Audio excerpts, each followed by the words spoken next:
Hello and welcome to Star Citizen Sunday with me, Ryan, aka Mac. This is a weekly show which covers everything from the world of Star Citizen over the past week. Links to everything discussed can be found in the description below, so let's get on with it. This week we got an early look at the development of the Drake Buccaneer, room pressurization and depressurization, plus how much the character pipeline has evolved. So around the verse this week came from the LA studio. The engineering lead told us that with Item 2.0 they are just finishing up other ships for porting them across to this new system. The room system as well, which is placing different modules in different rooms, kind of how each room can hold its own atmosphere, and if exposed to the external atmosphere or the external forces, everything will be sucked out. They also talked about linking systems to link rooms to allow this to work, so you could have a button for the doors or for the power plant in a different location from the power plant or the door itself. We saw a bit of the room system and atmospheric containers. The blue sphere is the safe atmosphere with oxygen, and the red has no atmosphere, so it's all carbon dioxide there. Currently it's being faked in 2.5, but this new system will handle pressurization and depressurization. When he walks into the area, you can see the little debug with the current room composition, so you can see the oxygen, the carbon dioxide levels. Also, it will be similar for security and power connectivity using the exact same method. The yellow box around the doors indicate the connection between each area. Once the door is open, then the oxygen levels will begin to deplete. Other rooms will also drop as they are connected, but they'll be slower because they are further away from the airlock. It's still work in progress, but it does look very interesting on how this is going to work, and it'll lead to some really cool gameplay. Next, we saw the connectivity, or the interaction link, which is what they call it, between a laptop, a door, and a power plant. We can see the contextual info on the laptop changing from open and close, and you can even see hack in the background. I'm not sure if they've even started on the hacking yet. The green bubble around the door is the proximity sensor, which will allow for you to open the door by just being present or close by it. Also, he says you can set this up as a trap so the door will open and suck out the victim without him realising. So after that, we had a look at the Drake Buccaneer, which is currently in white boxing. Now, they're wrapping up the Caterpillar, and the Herald is practically ready, so they're moving on to the Buccaneer. Now, it's intended to deal with taking out fighters, so it's the pirate answer to the UEE fighters. It's super fast and super maneuverable, but very flimsy. It has 24 maneuvering thrusters, which will really be able to outmaneuver other fighters. Changes are coming. The wings are going to be smaller to emphasize the speed. They want the belly gimbaled weapon to be usable at all times. Currently, the landing gear is blocking the weapon, so they need to change that. More changes include the cockpit ladder will now be on the left-hand side rather than the right, and the nose shape will slightly change. Now, what we see is not final by any means. This is only white box. This helps with the basic testing of the gameplay, so rolling, pitching, your speed, stopping, and then they'll tune it from there. It uses a center stick with left throttle. It looks very cool. As said, the concept is being tweaked slightly. Just allow it to work with the game standard metrics. It's just part and parcel of the whole process. So from there, Tyler Witkin told us the community update. Rice Maiden has won MVP again for his full-size 3D printed Bearing P4 rifle. That looks incredible. I'd love one of them on my wall. To finish off with was the character pipeline, and basically then and now, so how it's advanced from when they first started to now years down the line. They have a huge library of materials like steel and fabric, etc., and it's really easy to swap them in and out. Before, they had to do it all individually in Photoshop, so if they had 100 characters, they'd have to change each character individually in Photoshop. Now they just swap them out themselves. It's very, very easy. This also means they get to spend more time on the materials themselves, and it's just so obvious how much they have changed in the last 2 years, I suppose. You can zoom in and see the texture fidelity way higher than what it was. It looks incredible, and just how quickly they can change fabrics but keep the same fidelity is just gonna make all the difference in this game. So after that, they spoke about PBR, which is physical-based rendering. This renders the game's surfaces based on real-world measurements, so it's accurate to how surfaces would react to light, for instance.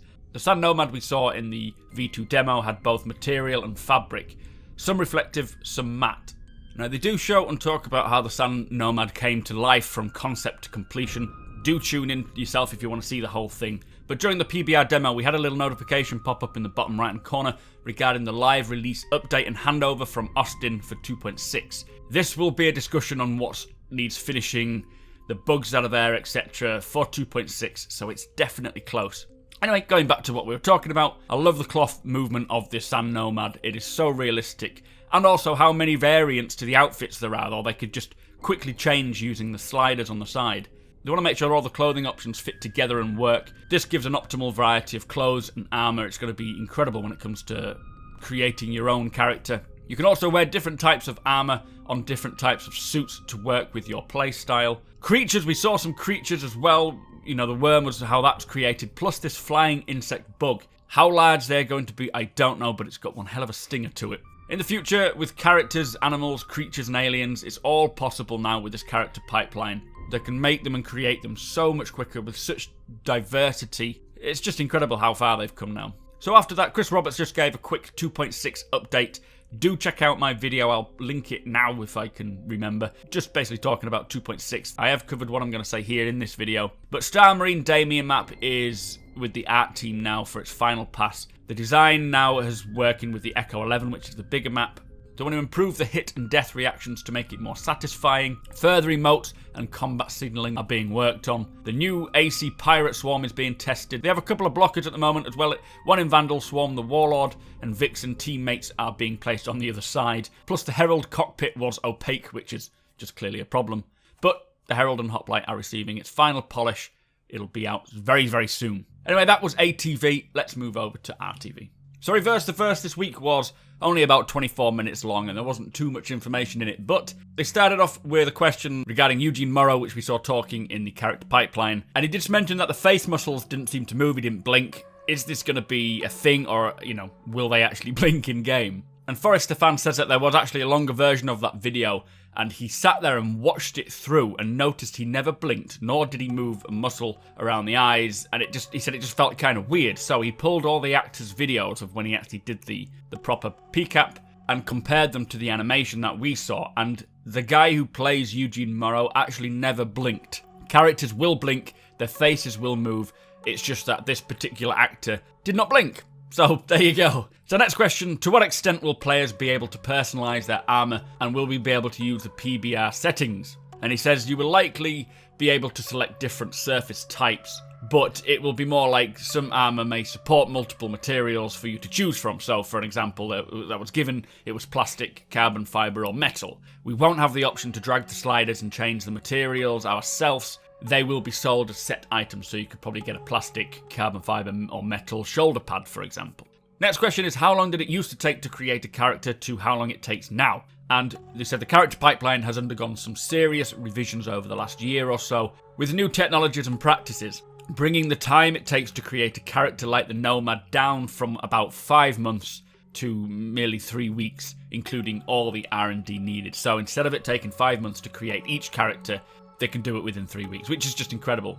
They say the philosophy when it comes to the character is not to cut corners while keeping performance at a level that makes everyone happy. Now these pipelines, be it the environmental, the ships, the character, they have taken time to build up, hence many of the delays, but as we have seen in this before and after video, the time it took is completely worth it. These assets are looking phenomenal and they will be able to push them out now much quicker at such a high level of fidelity.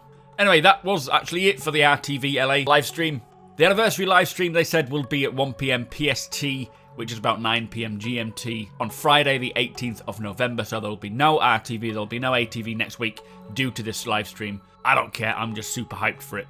Anyway, that was RTV, let me know your thoughts, guys. Also this week, we had a new tracker post titled Mentorship Program. For any budding bounty hunters out there, being partnered with an old bounty veteran is a sure way of learning the ropes. Bug Smashers episode 36 is available, giving us a first look at grenades for the up-and-coming Star Marine. And finally, for RSI subscribers, the latest hangar flare is released called the Opera Mushroom, coming to hangars in 2.6. So that brings us to the end of the show. Thank you for watching and thank you to our subscribers, plus a massive thank you to our patrons as you make this possible. If you like what we do and want to help us make it better, follow the link in the description to our Patreon page to learn more.